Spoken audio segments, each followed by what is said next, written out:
छोड़कर बिहार में चुनाव लड़ने की तैयारी में हैं और इसे लेकर अब पोस्टरबाजी भी शुरू हो गई है। आपको ये रिपोर्ट दिखाते हैं।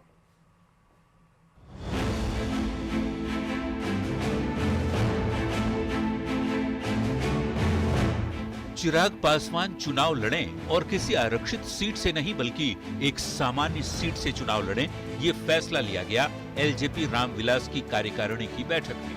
पार्टी के प्रदेश अध्यक्ष अरुण भारती ने एक पोस्ट में लिखा और कहा कि कार्यकर्ताओं की ये भावना है कि चिराग एक सामान्य सीट से चुनाव लड़ें ताकि ये संदेश जाए कि वे अब सिर्फ एक वर्ग नहीं पूरे बिहार का नेतृत्व करने को तैयार हैं।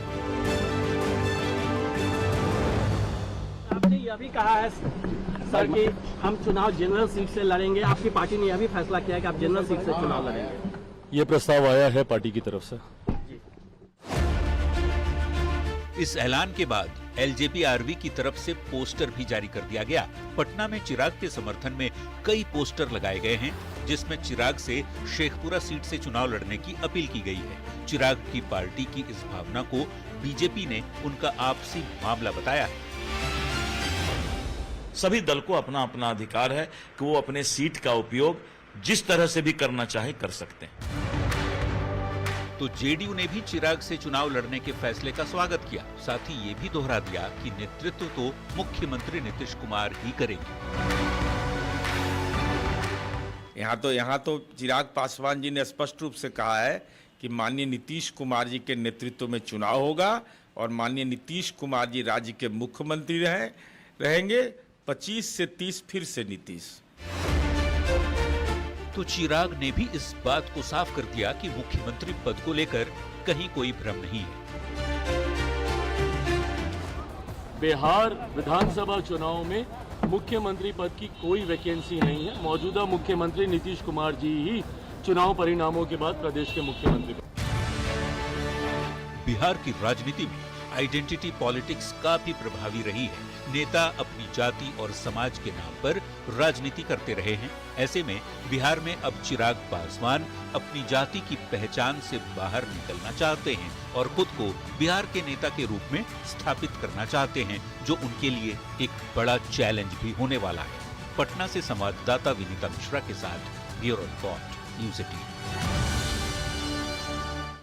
ये खबर शहरों में ऐप के जरिए मिनटों में सामान मांगने वाले के लिए बहुत जरूरी है।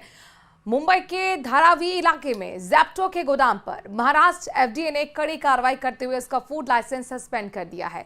ज़ेप्टो के वेयर हाउस में खराब खाना, फंगस लगे प्रोडक्ट्स, एक्सपायरी आइटम्स का गलत स्टोरेज और गंदगी के बीच रखा गया माल मिला। फूड सेफ्टी एक्ट के उल्लंघन के चलते कार्रवाई की गई। जब तक ज़ेप्टो पूरी तरह से नियमों का पालन नहीं करेगा तब तक लाइसेंस सस्पेंड रहेगा। जब अधिकारियों ने जांच की तो पता चला कि गोदाम में फंगस लगे खाने के आइटम्स रखे गए थे। ठंडा रखने की जरूरी व्यवस्था भी नहीं थी। एक्सपायरी और वैध सामान अलग अलग नहीं था। जमीन पर ही सामान रखा गया था। फर्श गीली गंदी थी। इतना ही नहीं, खाने के प्रोडक्ट्स को गंदे पानी के साथ भी रखा गया था।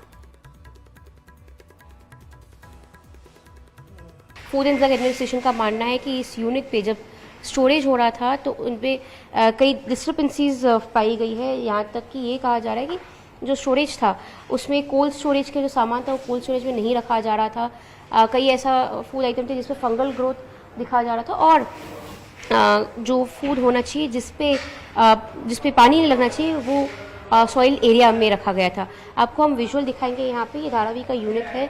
यहाँ पे फिलहाल जैसे आप देख सकते हैं कि स्टोरेज सेंटर तो बंद किया। चुनाव कितने चरण में होने वाले हैं, इसको लेकर बड़ी खबर है। रिपोर्ट देखिए।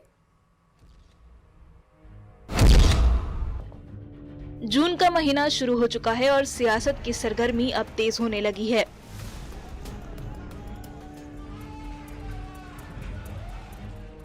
अब से महज 5 महीने बाद राज्य की तकदीर फिर से जनता के हाथों लिखी जानी है।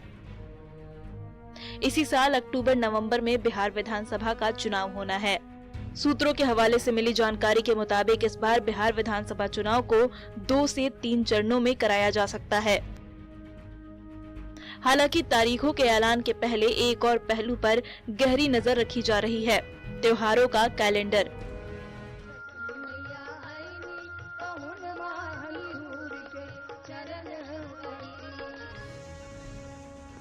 अक्टूबर में दिवाली और छठ जैसे बड़े पर्व हैं।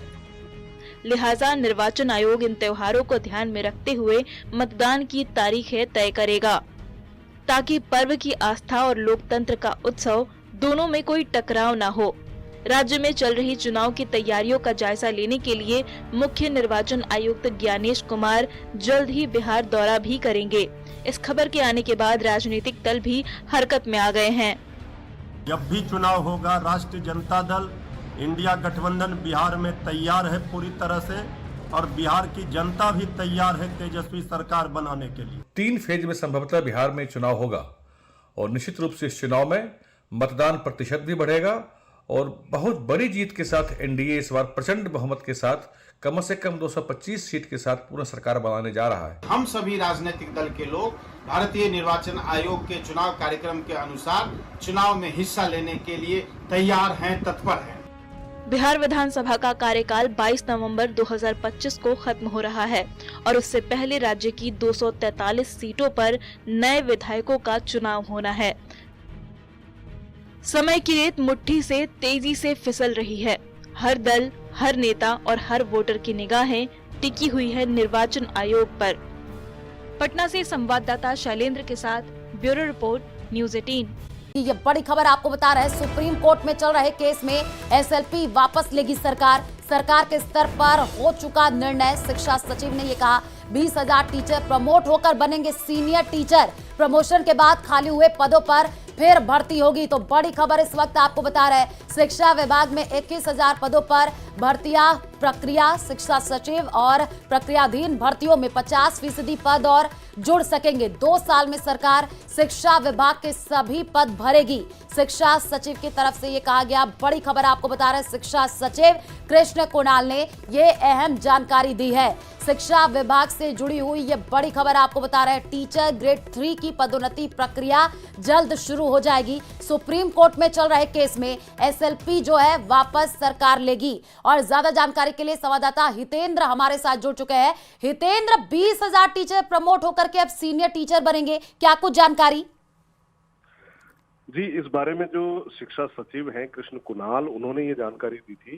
उन्होंने कहा कि जो 3rd ग्रेड शिक्षकों के जो पद हैं, पिछले 5 साल से इनकी डीपीसी नहीं हुई है। पिछले 5 साल से जो है इनकी पदोन्नति की जो प्रक्रिया है, जो प्रमोशन का जो सिस्टम है, वो ठप पड़ा हुआ था। लेकिन अब इसमें जो है फिर से पदोन्नति की प्रक्रिया ये शुरू करेंगे।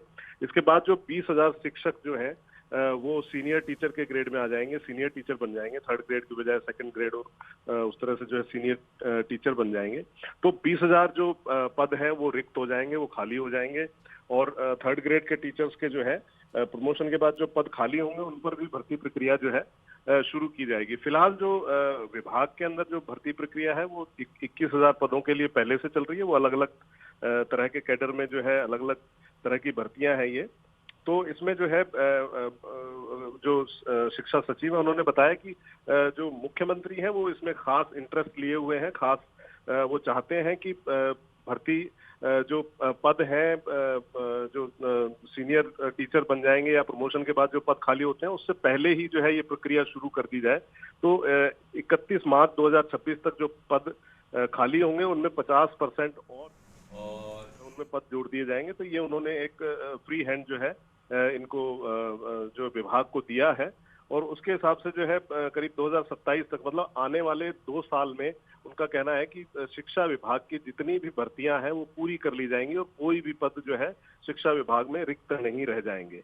तो ये उनका कहना है। और जो सुप्रीम कोर्ट में जो इस मामले में एसएलपी लगी हुई थी, एक स्पेशल लीव पिटीशन थी, वो जो है वापस ले लेगी सरकार। ऐसा जो है उनका कहना है कि सरकार ने नीतिगत निर्णय इस बारे में ले लिया है और जल्द ही वो जो है सुप्रीम कोर्ट में भी अपनी जो एसएलपी लगाई हुई थी वो वापस ले लेगी। जी ठीक है, शुक्रिया हितेंद्र तमाम जानकारी साझा करने के लिए। सभी सीनियर करवा रहे हैं, लेकिन लगातार संगठनों की मांग उठ रही है क्योंकि पद बहुत बड़ी संख्या में रिक्त पड़े हुए हैं और आपने बहुत कम संख्या में जो है वो भर्ती निकाली है। इसमें आपको बताना चाहूँगा, पिछले 1.5 साल लगभग सरकार की हो गई है। इसमें जो भर्तियां हैं करीब 28,000 भर्तियां ऑलरेडी हमने और नियुक्तियां दे दी है। 21,000 की भर्तियां ऑलरेडी इन प्रोसेस है और जो पाइपलाइन में है जिसकी हम मांग कर रहे हैं, तो इसमें माननीय मुख्यमंत्री जी ने बड़ी हमें मदद की कि जो ऑनगोइंग भर्तियां हैं सबको आगे से आगे 31/3/26 का वैकेंसी लेकर